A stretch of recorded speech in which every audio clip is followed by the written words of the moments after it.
Hello students, today we are going to learn summary writing. How to write summary. तर summary writing हा जो question असतो तो तुम्हाला नॉन टेक्स्च्युअल पॅसेज जो असतो बाहेरचा पॅसेज येतो आणि त्या पॅसेजवरती तुम्हाला हा क्वेश्चन विचारला जातो. Right a summary of non textual passage.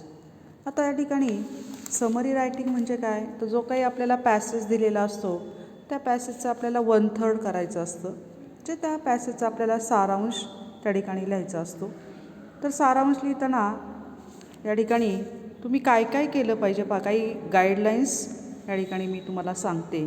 त्या गाईडलाईन्स लक्षात ठेवायच्यात.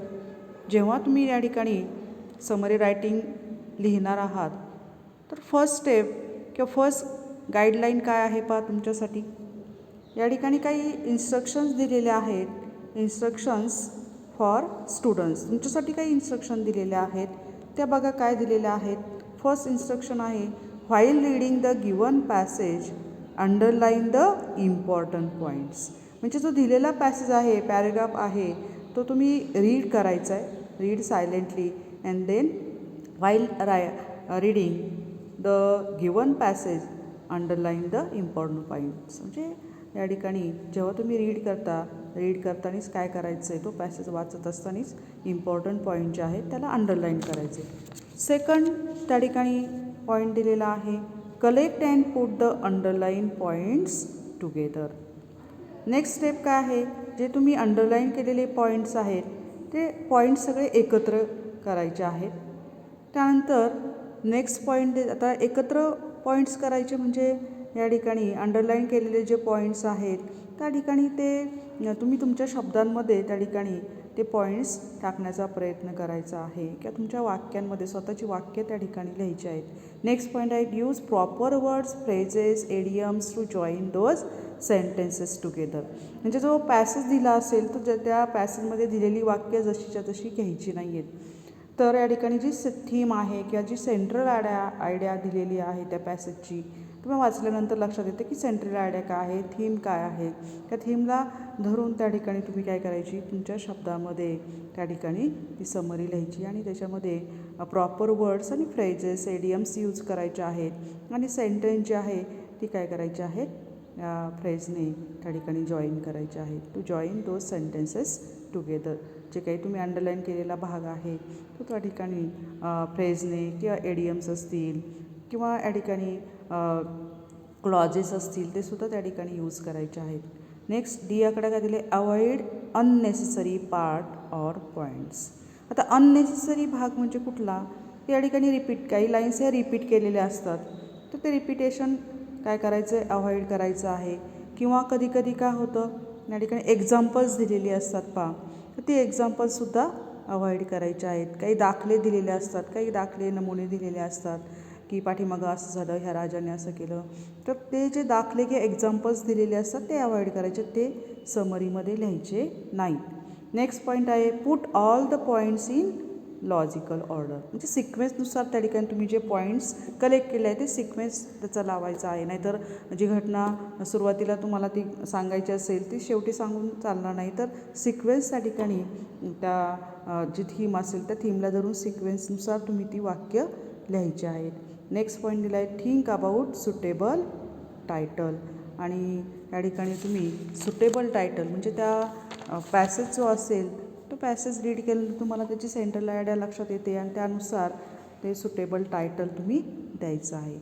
आता या ठिकाणी स्टेप्स ज्या आहेत अजून काय लक्षात ठेवायचं आहे की दिलेल्या पॅसेजमध्ये जर एक्सक्लेमेटरी सेंटेन्स आली असतील किंवा इंटरॅगेटिव्ह सेंटेन्स आलेली असतील तर त्याची सिम्पल सेंटेन्स करायची आहे, ती तशीच्या तशी लिहायची नाहीत. इनडायरेक्ट स्पीचचा वापर जर सारांश लेखनमध्ये तुम्हाला करायचा आहे, डायरेक्ट स्पीच नाही तर इनडायरेक्ट स्पीचचा वापर तुम्हाला समरी रायटिंग करताना या ठिकाणी करायचा आहे.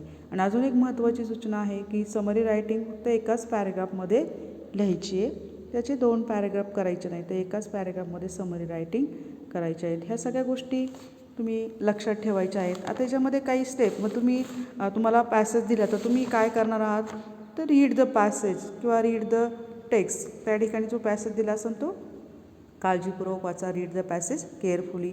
सेकंड स्टेप काय करायची आहे, आता तो पॅसेज एकदा वाचा, समजा नाही समजलं तर 2 वेळा वाचा आणि जेव्हा तुम्ही वाचता तेव्हा जे मेन पॉईंट आहेत त्याला काय करायची, अंडरलाईन करायची आहे. आता या ठिकाणी स्टेप 2 दुसरी स्टेप करायची, break the text down into section. काय इम्पॉर्टंट जे पॉईंट्स आहेत ते तुम्ही या ठिकाणी काय केलेले आहेत, अंडरलाईन केलेले आहेत, तर ते पॉईंट्स एकत्र करायचे, एकत्र घ्यायचे. स्टेप 3 काय करायची, identify the key points theme, म्हणजे तुम्हाला सांगितलं की थीम काय आहे, ती थीम त्या ठिकाणी ओळखण्याचा प्रयत्न करा की त्या पॅसेजमधून तुम्हाला काय सांगितलेलं आहे, कुठली थीम आहे.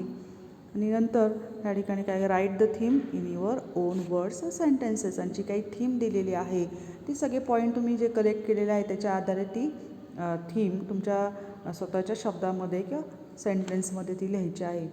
आणि नंतर स्टेप 4 जी आहे ती काय, write the summary in your own word or sentences and check the summary against the article. म्हणजे समरी एकदा तुम्ही ती लिहिलेली चेक करायची की जी थीम दिलेली आहे त्यानुसार आली आहे का, ती पुन्हा एकदा चेक करायची आहे. म्हणजे अशा प्रकारे समरी रायटिंग तुम्ही करायचं आहे. आणि समरी रायटिंग तुम्ही जेव्हा प्रॅक्टिस कराल, जे या ठिकाणी एक पॅसेज घ्यायचा त्याची समरी रायटिंग करायची, सेकंड घ्यायचा, जेव्हा तुम्ही प्रॅक्टिस कराल तेव्हाच तुम्हाला समरी राईट करायला जमणार आहे. तर आज आपण या ठिकाणी खाली जो पॅसेज दिलेला आहे तो सुरुवातीला मी रीड करते.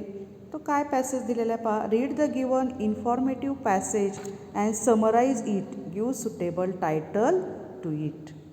आता या ठिकाणी फॉर्मल एज्युकेशन, तर formal education is basically a practice of learning where a human learns basis academic or some trade skills for his living. आता या ठिकाणी आत्ता मी जे रीड केलेले आहेत लाईन, तर त्याच्यामध्ये अंडरलाईन कशाला करायची आहे तर फॉर्मल एज्युकेशन काय आहे ते आपल्याला या ठिकाणी सांगितलेलं आहे. तर फॉर्मल एज्युकेशन खाली अंडरलाईन करा. त्यानंतर some trade skills for his living याच्या खाली अंडरलाईन करा. तर नेक्स्ट लाईन काय सांगितलेली आहे, formal education or formal learning initiates at the basis level. Further, it continues till the college or university level where people study bachelor and master courses. It comes under a certain combination of rules and regulations, and it may provide a formal degree after the completion of the course. It is provided by the teachers that are highly qualified and educated and are under strict discipline as well.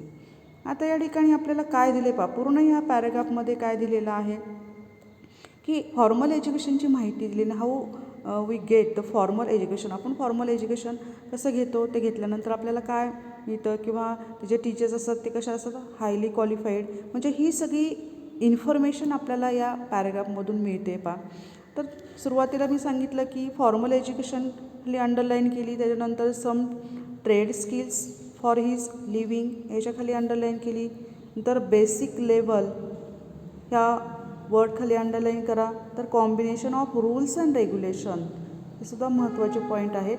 Then formal degree, then the teachers highly qualified, educated and under strict discipline. म्हणजे हे important points आहेत ह्या पॅराग्राफमध्ये. तर second paragraph दिला informal education. तर informal education I am going to read. Informal education is the type of education where people are not studying in a specific school or a college.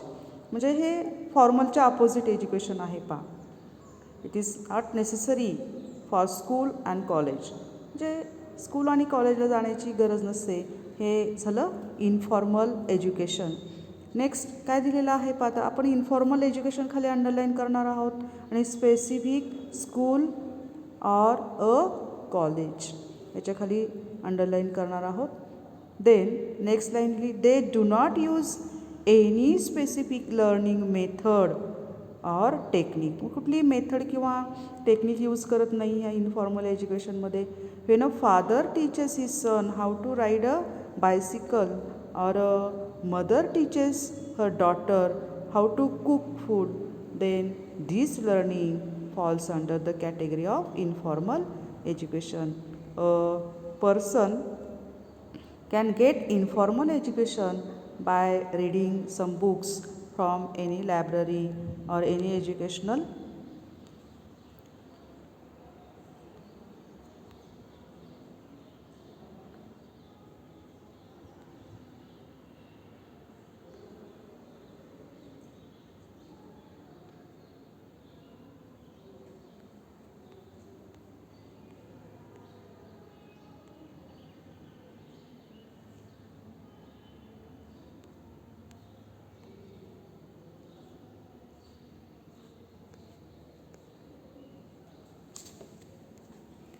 आता या ठिकाणी next line काय दिलेली आहे याच्यामध्ये आपण पाहूया.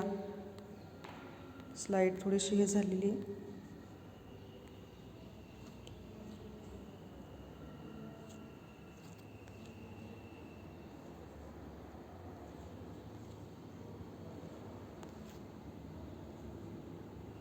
ठीक आहे. आता I am going to read again informal education. Informal education बघा काय. Informal education is the type of education where people are not studying in a specific school or a college.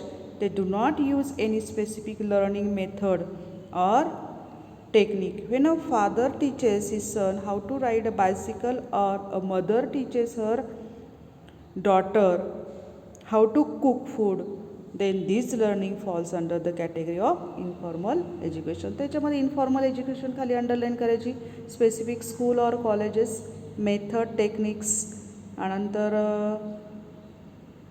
How to ride a bicycle, to cook, याच्या खाली underline करायची. आता next point काय दिलेलं आहे पहा.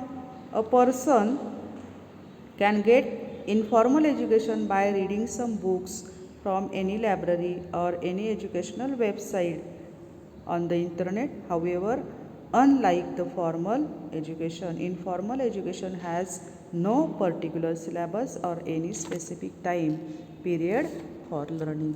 आता या ठिकाणी लास्टला नो पर्टिक्युलर सिलेबस याच्या खाली अंडरलाईन करणार आहोत. स्पेसिफिक टाईम याच्या खाली अंडरलाईन करणार आहोत. तर या ठिकाणी असे महत्त्वाचे पॉईंट जे आहेत त्याच्या खाली तुम्ही अंडरलाईन केलेली आहात. तर अंडरलाईन केल्यानंतर काय करायचं आहे बघा. हे अंडरलाईन केलेले जे पॉईंट्स आहेत ते कलेक्ट करायचे आहेत आणि या ठिकाणी हा जो पॅसेज दिलेला आहे तर पॅसेजमध्ये फॉर्मल आणि इन्फॉर्मल एज्युकेशन कसं आहे हे सांगितलं आहे. मग आपल्याला टायटल काय देता येईल पहा. Formal education and informal education हे टायटलसुद्धा तुम्हाला देता येईल किंवा एज्युकेशन इन लाईफ हे सुद्धा टायटल तुम्हाला देता येईल. ठीक आहे. तर हे जे आपण आज समरी रायटिंग पाहिलेले आहे तर ते समरी रायटिंग तुम्ही लिहिण्याचा प्रयत्न करा. जशी तशी वाक्य लिहायची नाहीत. त्याने एक्झाम्पल दिलेले आहे ती अवॉइड करायची आहेत आणि तुमच्या भाषेत ही या ठिकाणी समरी तुम्हाला लिहिता आली पाहिजे. तर आता आज आपण हा जो पॅसेज पाहिलेला आहे याची समरी रायटिंग जी आहे तर तुम्ही तुमच्या रेग्युलर बुकमध्ये नोटबुकमध्ये लिहा. ठीक आहे. Okay. Today's lecture is over.